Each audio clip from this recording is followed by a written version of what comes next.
Hello friends, I welcome you to the question and answer session of the poem Gratefulness. Why is the poet grateful for eyes and ears? ಕಣ್ಣು ಮತ್ತು ಕಿವಿಗಳಿಗೆ ಕವಿ ಏಕೆ ಕೃತಜ್ಞನಾಗಿದ್ದಾನೆ ಅಥವಾ ಚಿರಋಣಿಯಾಗಿದ್ದಾನೆ?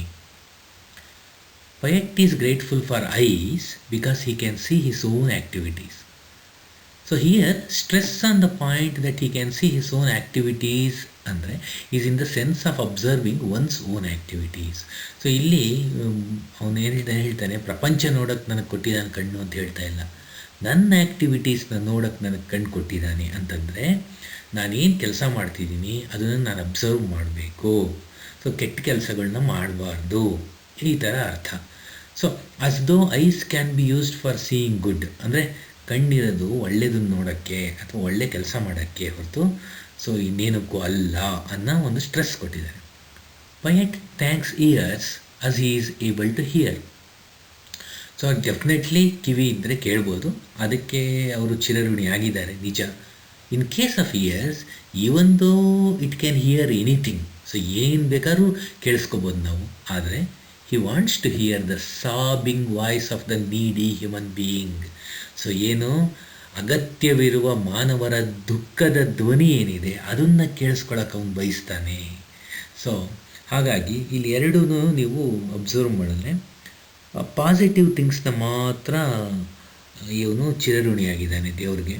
So ಅವನು ದೇವ್ರು ಕೊಟ್ಟಿದ್ದಾರೆ ಅಂತ ಯಾವುದು ಸಿಕ್ಕಿದ್ದೆಲ್ಲ ಮಾಡ್ತೀನಿ, ಸಿಕ್ಕಿದ್ದೆಲ್ಲ ನೋಡ್ತೀನಿ, ಸಿಕ್ಕಿದ್ದೆಲ್ಲ ಕೇಳ್ತೀನಿ ಅನ್ನುವ ಅರ್ಥದಲ್ಲಿ ಕವಿ ಇಲ್ಲ. ಅವನು ಹೇಳ್ತಾ ಇದ್ದಾನೆ, ಫಸ್ಟ್ ಆಫ್ ಆಲು ಇದೊಂದು ದೊಡ್ಡ ಭಾಗ್ಯ, ಅದು ನಮಗೆ ಕೊಟ್ಟಿದೆಯಾ, ಅದನ್ನು ಒಳ್ಳೆಯದಕ್ಕೆ ಉಪಯೋಗಿಸ್ತೀನಿ ಅನ್ನೋ ಒಂದು ಋಣತ್ವದಲ್ಲಿ ಕೃತಜ್ಞನಾಗಿದ್ದಾನೆ. How do lips and mind help a human being? ತುಟಿ ಮತ್ತು ಮನಸ್ಸು ಮನುಷ್ಯನಿಗೆ ಹೇಗೆ ಸಹಾಯ ಮಾಡುತ್ತದೆ? Lips helps human beings to talk. So ತುಟಿಗಳಿದ್ದರೆ ಮನುಷ್ಯನಿಗೆ ಮಾತಾಡೋಕ್ಕೆ ಹೆಲ್ಪ್ ಆಗುತ್ತೆ. Even though lips can be use to talk anything, ಬಾಯಿಗೆ ಬಂದಂಗೆ ಏನು ಬೇಕಾದ್ರೂ ಮಾತಾಡ್ಬೋದು, ಆದ್ರೂ poet suggests its use towards making the needy comfortable and peaceful. So ಅದಲ್ಲ ಜೀವನ.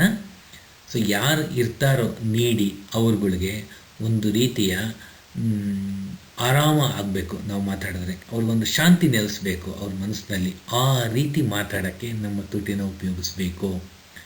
Mind can be use to pay attention to solve something. So mind ಇದ್ದರೆ ಏನಾಗುತ್ತೆ, ಏನೋ ಒಂದು ಯೋಚನೆ ಮಾಡಿ, ಒಂದು ವಿಚಾರ ಮಾಡಿ, ಅದಕ್ಕೆಲ್ಲ ಒಂದು ಹೆಲ್ಪ್ ಆಗುತ್ತೆ ಮೈಂಡ್ ಇದ್ದರೆ. Here poet wants to use his mind to help those who need his suggestions or strategies. So ಯಾರಿಗೆ ಅದರ ಅಗತ್ಯತೆ ಇದೆಯೋ ಸೊ ಅದಕ್ಕೆ ಇವನು ಕಾರ್ಯತಂತ್ರಗಳನ್ನು, ಇವನು ಮೈಂಡು ಆ ಕಾರ್ಯತಂತ್ರಗಳಿಗೆ ಹೆಲ್ಪ್ ಮಾಡಲಿ ಅನ್ನೋ ಒಂದು ಆಶಯ ನಮ್ಮ ಕವಿಗೆ ಇದೆ.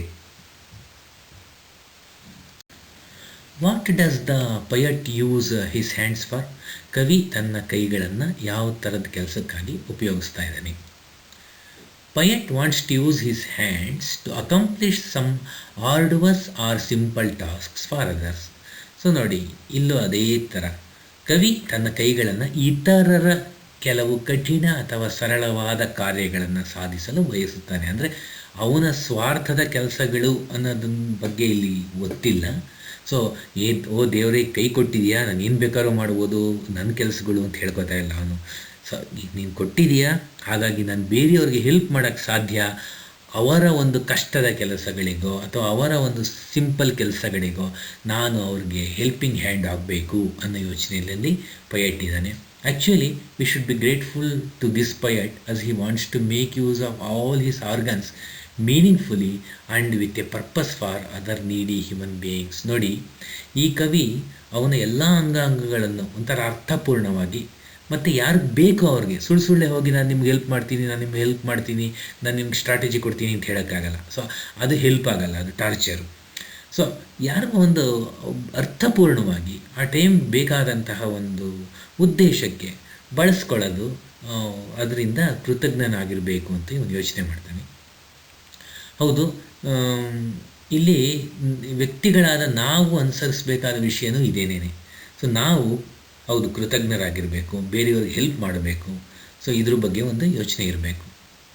ಸಂಸ್ಕೃತದಲ್ಲಿ ಹೇಳ್ತಾರೆ ಪರೋಪಕಾರಾರ್ಥಂ ಇದಂ ಶರೀರಂ ಅಂತ. ಸೊ ಹಾಗೆ ನಮ್ಮ ಈ ಬಾಡಿ ಇರೋದೇನೆ ಬೇರೆಯವರ ಹೆಲ್ಪ್ಗೆ ಅಂತ ಹೇಳುತ್ತೆ ನಮ್ಮ ವೇದಗಳು. ಸೊ ಆ ರೀತಿಯಾಗಿ ಇದೇ ಪೊಯೆಟ್ಟಿನ ಈ ಆಶಯನು ಹಾಗೆ ಆಗಿದೆ. ಕವಿ ತನ್ನ ಕೈಗಳನ್ನು ಅನ್ಯರ ಹಿತಕ್ಕಾಗಿ ಬಳಸ್ಕೋತೀನಿ ಅಂತ ಹೇಳ್ತಾ ಇದ್ದಾನೆ. Why does the poet place the heart above all else? ಕವಿ ಹೃದಯವನ್ನು ಎಲ್ಲದಕ್ಕಿಂತ ಹೆಚ್ಚು ಅಂತ ಯಾಕೆ ಭಾವಿಸ್ತಾ ಇದ್ದಾನೆ? Poet thinks that giving love to the need is the best service of humankind. So ಈ ಕವಿಗಳ ಪ್ರಕಾರ ಅಗತ್ಯವಿರುವವರಿಗೆ ಪ್ರೀತಿಯನ್ನು ನೀಡುವುದು ಮಾನವನಿಗೆ ನೀಡುವ ಅತ್ಯುತ್ತಮವಾದ ಸೇವೆ ಅಂತ ಈ ಕವಿಯ ಭಾವನೆ. This makes A person psychologically happy and secure. So ನಾವು ಒಂದು ಪ್ರೀತಿಯನ್ನು ಕೊಟ್ಟ ತಕ್ಷಣ ಅದು ಆ ವ್ಯಕ್ತಿನ ಮಾನಸಿಕವಾಗಿ ಸಂತೋಷಮಯವಾಗಿ ಮತ್ತು ಸುರಕ್ಷಿತವಾಗಿ ಇರಿಸುತ್ತದೆ. This is an emotional need of human being. ಪ್ರೀತಿ ಎನ್ನುವುದು ಮನುಷ್ಯನ ಭಾವನಾತ್ಮಕವಾದ ಅಗತ್ಯತೆ. This gives more joy to a person than the other material needs. So ಇತರ ವಸ್ತುಗಳು ಏನಿದೆ ಅವಕ್ಕಿಂತ ಹೆಚ್ಚಾಗಿ ಈ ಪ್ರೀತಿ ಒಂದು ಸ್ಯಾಟಿಸ್ಫ್ಯಾಕ್ಷನ್ ಕೊಡುತ್ತೆ. So poet places heart above all other organs. ಈ ದೃಷ್ಟಿಯಿಂದ ಕವಿ ಹೃದಯನ ಇತರ ಎಲ್ಲ ಅಂಗಗಳಿಗಿಂತ ಹೆಚ್ಚು ಅಂತ ಭಾವಿಸ್ತಾನೆ. Which stanza do you like the most and why? So ನೀವು ಯಾವ ಸ್ಟ್ಯಾನ್ಸಾನ ತುಂಬ ಇಷ್ಟಪಡ್ತೀರಾ, ಯಾಕೆ? I like the third stanza. I personally like the third stanza. ನಿಮ್ಗೆ ಯಾವುದು ಇಷ್ಟ ಆಗುತ್ತೋ ಅದನ್ನು ಹೇಳ್ಕೊಳ್ಳಿ. First of all, this stanza talks about our own strength. So ಇಲ್ಲೇನಾಗುತ್ತೆ, ನಮ್ಮ ಏನು ಶಕ್ತಿ ಇದೆ, ಸ್ವಂತ ಶಕ್ತಿ, ಅದ್ರ ಬಗ್ಗೆ ಮಾತ್ರ ಹೇಳ್ತಾ ಇದೆ. There is no need for dependent on any other object do a useful work and to pray for a person or a purpose. So ಇವಾಗ ಫಾರ್ ಎಕ್ಸಾಂಪಲ್ ಇನ್ನೇನೋ ವಿಷಯಗಳಿಗೆ ನಾವು ಡಿಪೆಂಡೆಂಟ್ ಆಗಿರ್ಬೋದು ಬೇರೆಯವ್ರ ಮೇಲೆ. ಆದರೆ ಒಂದು ಪ್ರೇ ಮಾಡೋಕ್ಕೆ, ಫಾರ್ ಎಕ್ಸಾಂಪಲ್ ಈ ಕರೋನಾ ವೈರಸ್ ಹೋಗಲಿ ಈ ಪ್ರಪಂಚದಿಂದ ಅಂತ ಒಂದು ಪ್ರೇ ಮಾಡೋಕ್ಕೆ ನಿಮಗೆ ಯಾರ ಅವಶ್ಯಕತೆಯೂ ಇಲ್ಲ. ಆ ಪ್ರೇನ ಯಾವಾಗ ಬೇಕಾದ್ರೂ ಮಾಡ್ಬೋದು. ಸೊ ಈ ಪ್ರಪಂಚದಲ್ಲಿರೋ ಜನಗಳೆಲ್ಲ ಚೆನ್ನಾಗಿರಲಿ ಅಂತ ಪ್ರೇ ಮಾಡೋಕ್ಕೆ ಯಾರ ಅವಶ್ಯಕತೆಯೂ ಇಲ್ಲ. ಸೊ ಹಾಗಾಗಿ ಇದೊಂಥರ ಇಂಡಿಪೆಂಡೆಂಟ್ ಆಗಿದೆ. ಸೊ ಯಾವಾಗ ಬೇಕಾನ ಸದಾಕಾಲವಾಗಿ ನಾವು ಈ ಕೆಲಸನ ಮಾಡ್ತಕ್ಕಂತಹ ಒಂದು ವಿಷಯ. ಹಾಗಾಗಿ also pray helps every human being to clear himself of his sorrows and to get strength to help the society.